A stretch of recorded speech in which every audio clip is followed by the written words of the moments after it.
Hey everybody, Silver Fox here. How about that intro, huh? What we're going to talk about today is the greatest transfer of wealth in history. It's actually been going on for quite some time, and it's still going on as I speak.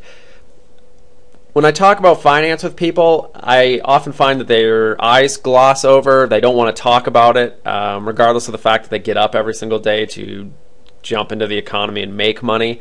But they'd rather just take their hard-earned money and give it to some mutual fund advisor so they can go lose it in the stock market. So I'm going to try to make this as simple as possible for you to understand, and I'm going to go as quickly as I can so it doesn't take up as much of your time. So with that, we're going to get started. So what we're going to cover today: what is money? Believe it or not, most people I talk to have no idea. The history of empires and the reasons for their collapse. We're actually going to start pre-Roman times. We're going to move our way up to the current day. What I hope to instill is that most of the major empires collapse from within due to currency manipulation or debasing of their currency.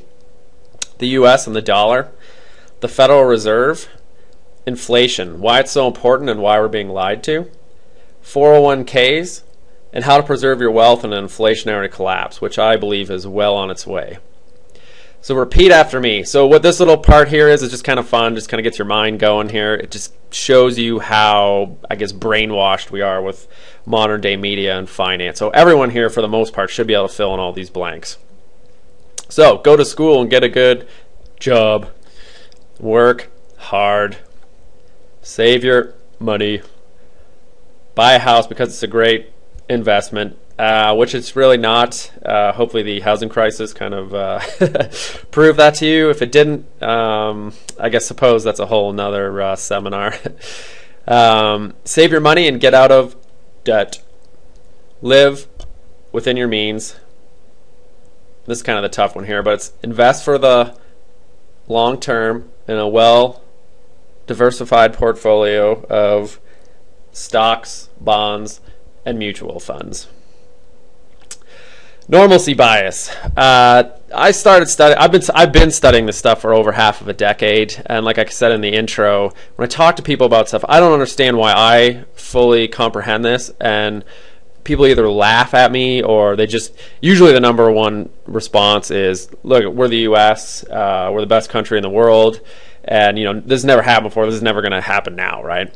So and I found this term, and it, at least for me, it explained to me like what's going on in the U.S. and why people would prefer to talk about what Kim Kardashian is doing versus how our government is debasing its currency. So anyway, I'm going to read this here. Refers to a mental state people enter when facing a disaster. It causes people to underestimate both the possibility of a disaster occurring and its possible effects. This often results in situations where people fail to adequately prepare for a disaster, and on a larger scale, the failure of government to include the populace in its disaster preparations. The assumption that is made in the case of normalcy bias is that is that since a disaster has never occurred, then it never will occur. It also results in the inability of people to cope with a disaster once it has occurred. People with a normalcy bias have difficulties reacting to something they have not experienced before, which, like I said, that seems to be prevalent throughout the U.S. And people also tend to interpret warnings in the most optimistic way possible. Hello, Obama. Seizing on the ambiguities to infer a less serious situation. So the best example throughout history, at least that I can think of, is Jewish people during the Holocaust. So there was all kinds of reports of Hitler coming in with the SS into neighborhoods and scooping up a handful of your neighbors, and the people who remained, the Jewish people who remained, would sit there and say, this has never happened before. I know something kind of weird is going on, but as my neighbors, maybe I didn't like them anyway. I'm going to be fine. And of course they weren't. And the rest of that's history. Everybody knows what happened during the Holocaust. So, as I mentioned, we're going to talk about what money actually is. This is currency versus money, so there is a difference between the paper dollar and what real money is. And the quote here, it says, paper money eventually returns to its intrinsic value, which is zero. And why is that? It's just paper. It's backed by nothing. So what is currency? It's a medium of exchange. It can be used to purchase something of value. Obviously, you take your paper dollars, you can go buy some food or oil or gas for your car or whatever. It's portable, fits in your wallet or purse. It's divisible, just meaning you can break it up into pennies. and it's fungible. So my dollar equals your dollar in value, and that's actually important. Most people have never heard that term before. Throughout history, people used to try to trade, a cow for, say 2 oranges or something like that, and obviously the cow doesn't equal your 2 oranges in value. So what is money?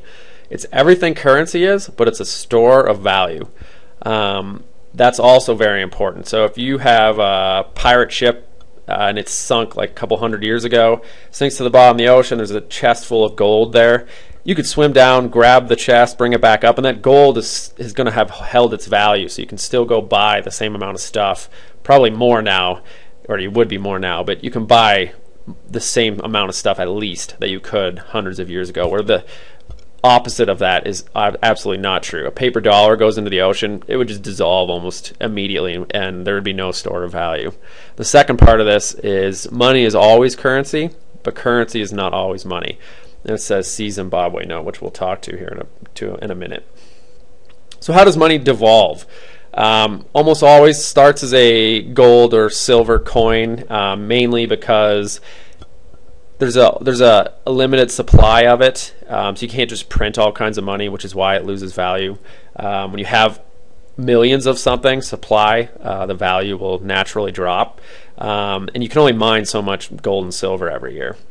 So starts out gold and silver typically, and then it moves into right here. This is still money. The main reason here, I actually own one of these, but if you look at the top here, it says silver certificate.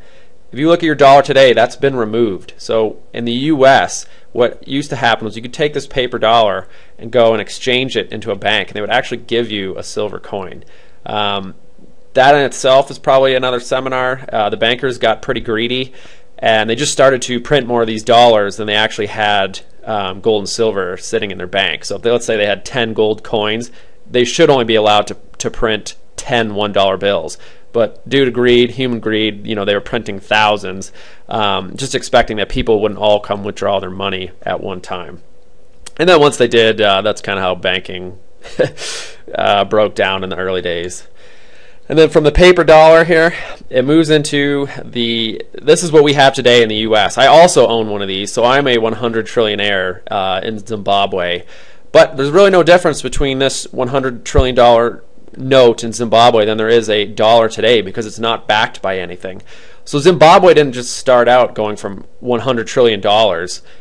They started out with a dollar coin. They started out on gold, silver, moved to a paper $1 bill, and then once their debts got too large, they started printing these ridiculous notes, right? And the US is headed in this path. So here we go into a bunch of history here.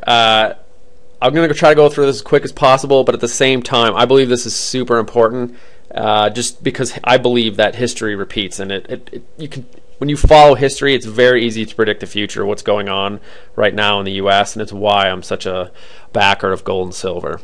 Anyway, so a little quote here at the top says, "Those who cannot learn from history are doomed to repeat it." So Athens, this is pre-Roman times, it's one of the greatest civilizations of all time. World's first free market system and democracy. Think of like Socrates. They invented things like the Parthenon and stuff like that.